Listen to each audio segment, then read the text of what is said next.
السلام علیکم سامعین، 14 جمادی الاخری کی تاریخ شروع ہو چکی ہے۔ 27 دسمبر ہے۔ خبر کا عنوان ہے جامع مسجد ہوشیار پور کے امام صاحب کو صدمہ، جوان العمر 21 سالہ بیٹا سڑک حادثے کا شکار، انا للہ و انا الیہ راجعون۔ خبر کے لیے سینئر صحافی جناب ولی الدین ولی شمالی ہمارے رابطے میں ہیں۔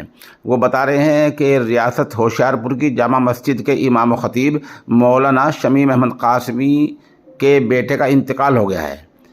یہ اہل خانہ ایک گاڑی میں بیٹھ کر جا رہے تھے۔ گاڑی میں ان کا جوان سال بیٹا محمد عمار 21 سال بھی موجود تھا۔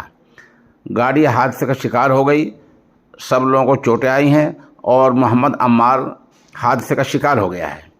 نماز جنازہ مولانا محمد طیب قاسمی فیض پوری نے پڑھائی ہے۔ اس حادثے کی خبر جیسی ہریانہ، پنجاب، ہماچل وغیرہ میں پھیلی تو درجنوں لوگ کے فون پہنچے ہیں اور کچھ لوگ وہاں پہنچے ہیں اور ہزاروں کی تعداد میں جنازے کی نماز میں لوگ شامل ہوئے ہیں۔ اسی سلسلہ کڑی میں شاہ امام پنجاب مولانا محمد عثمان رحمانی لدھیانوی اور خانقاہ بوڑیا کے سربراہ حضرت الحاج پیر جی حافظ حسین احمد قادری مجددی دامت برکاتہم نے اس حادثہ فاجعہ پر گہرے رنج و الم کا اظہار کیا ہے۔ ادھر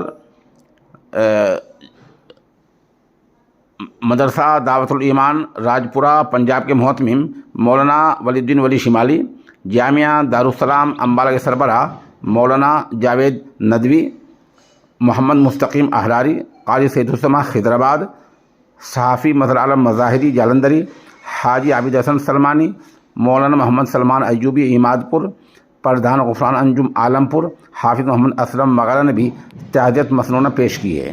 خانقاہ بوڑے کے ترجمان مفتی محمد ناصر ایوب ندوی نے بھی تعزیت مسنون پیش کی ہے۔